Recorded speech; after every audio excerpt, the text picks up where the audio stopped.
Sir మేము విన్నది ఏంటంటే మీరు నరసింహస్వామి ఉపాసకులు అని. ఉపాసకులు అనాలా లేకపోతే నరసింహస్వామి బిడ్డ అనాలా? అంటే నీ వరకు వచ్చేసరికి అది మారిందేమో. నేను నరసింహస్వామి ఉపాసకుణ్ణి కాదు, నారసింహుడి బిడ్డ అనేదే నా పరిచయం. నారసింహుడి బిడ్డ, సీతమ్మ కొడుకు, ఈ భగవత్ సేవకుడు అనేదే నా పరిచయం. ఉపాసకుని స్థాయికి నేను రాలేదు, రావాలని అనుకోవట్లేదు. ఎందుకంటే అంత గొప్ప స్థానం నేను అందుకోలేను. ఎందుకంటే అది అతీతం. అంటే మీకు అమిత భక్తి ఉంది కదా ఆయన మీద, చాలా. అంటే ఇది భక్తి అనే కన్నా ఆయన అంటే నాకు ప్రాణం, ఆయన అంటే నాకు ప్రేమ, నా సకుడు, నా ఇష్టుడు, నా చెలికాడు, నా ప్రియుడు, నా అజాత శత్రువు, నాకు సర్వం సకలం సమస్తం, ఆది మధ్యం అంతం మూలం అన్నీ నాకు ఆయనే. కాబట్టి ఆయనతో మమేకమై బ్రతుకుతున్న నాకు ఉపాసకుడు అని ఏదో పెద్ద పేరు చెప్పి నన్ను దూరం చేసే బదులు బిడ్డ అని ఆయన పాదాల దగ్గరే బ్రతకనిస్తే నాకు చాలా ఆనందం. కాబట్టి నేను ఉపాసకుడిని కాదమ్మా, అంత గొప్ప స్థాయి పేరు కూడా నేను కోరుకోవట్లేదు. నాన్న బిడ్డగా, నరసింహుడి బిడ్డగా ఆయన పాదాల దగ్గరే బ్రతకాలనుకుంటున్నాను. ఎర్రవరం లక్ష్మీ నరసింహస్వామి ఆలయం మీద మీ అభిప్రాయం ఏంటి? నేను చాలా ఖచ్చితంగా చెప్తాను. ఇది మాత్రం మీరు బాహ్య ప్రపంచానికి తెలియపరచాలి. ఎర్రవరం లక్ష్మీ నరసింహస్వామి యొక్క గొప్పతనం అంటే భగవంతుడి గురించి భక్తులు చెప్పడం అంటే వాడు బ్రతికుండగా కూడా అది అవ్వదు. అలాగే నా నాన్న అక్కడ ఇంకో రకంగా, ఇంకో రూపంలో అక్కడ ఉద్భవించాడు, ఉన్నాడు, అది తెలియపరిచాడు.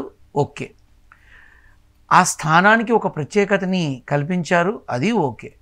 కానీ ధర్మబద్ధమైన విధానంలో కొంత చెయ్యాల్సిన అవసరం చాలా ఉంది. కానీ ఆ ఎర్రవరం చుట్టూతా ఉన్నటువంటి ప్రజానీకం కావచ్చు, జనాలు కావచ్చు, కొంతమంది నిజమైనటువంటి దైవత్వాన్ని ఏదైతే ఉందో దాన్ని వ్యాపారాత్మకంగా మారుస్తున్నారు.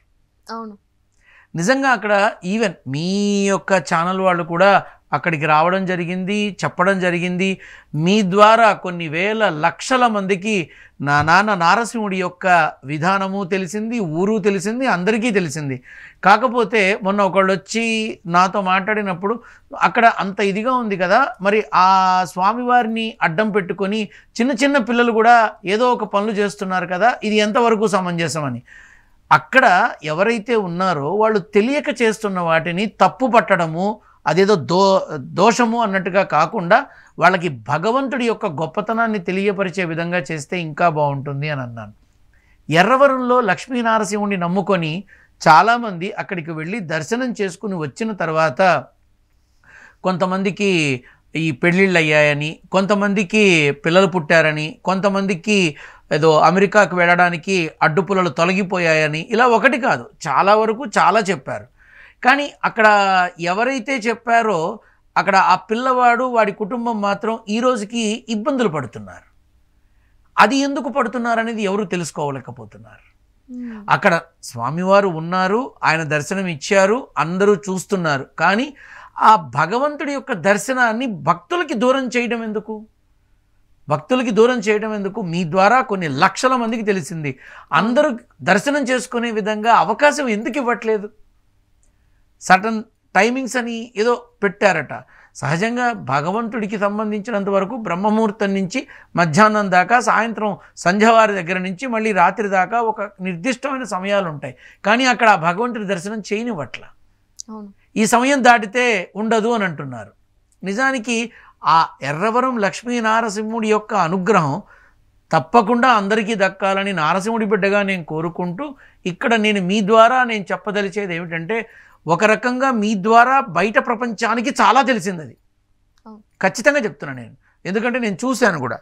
అయితే మీరే కాస్త సమయాన్ని తీసుకొని అక్కడికి వెళ్ళి స్వామివారి దర్శనం యొక్క వేళల్ని పెంచి ఇంకా ఇంకా చాలామందికి ఆ స్వామి దర్శనం కావాలి, ఆయన అనుగ్రహం పొందాలి, అందరికీ చాలా మంచి జరగాలని ఒక మామూలు భగవత్ సేవకుడిగా నేను కోరుకుంటున్నాను. అలాగే అక్కడ ఈ చిన్నపిల్లలతో చేయిస్తున్నటువంటి కొన్ని వ్యాపారాత్మక ధోరణి ఏదైతే ఉందో దాన్ని మాన్పించగలిగితే కూడా చాలా ఆనందించే మనిషిని నేను. అంతేకాకుండా ఇది ఎవరి వల్ల తెలిసింది అని అంటున్నారో వాళ్ళ స్థితిగతుల్ని కూడా మీరు ఒక్కసారి పరిశీలించి వాళ్ళకి ఒక మంచి అండగా నిలబడాలని నేను కోరుకుంటున్నాను. ఎందుకంటే వాళ్ళ ద్వారా ఇది వచ్చినప్పుడు వాళ్ళు బాగుండాలి కదా. అవును. వాళ్ళ ద్వారా ఇది వచ్చింది, బాహ్య ప్రపంచానికి తెలిసింది, ఎంతోమంది ఆనందాన్ని పొందారు, ఎంతోమంది లబ్ధిని పొంది ఫలితాన్ని పొంది ఈరోజు చాలా చక్కగా ఉన్నారు.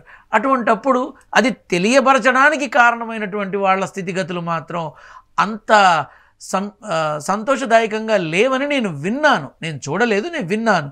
అటువంటప్పుడు మీరు ఏదైతే భగవంతుని యొక్క స్వరూపాన్ని, భగవంతుని యొక్క స్థలాన్ని ఎంతోమందికి మీరు చేరవేశారు, అలాగే మీరు కొంచెం పూనుకొని అక్కడ ఉన్న ఈ స్థితిగతుల్ని కొద్దిగా మారిస్తే మరింత బాగుంటుందని నా అభిప్రాయం. కానీ అందులో సత్యం ఉంది. ఆ భగవంతుడి యొక్క అనుగ్రహం తప్పక దక్కి తీరుతుంది, అందులో అనుమానం లేదు. నాన్న ఉన్నాడు అక్కడ.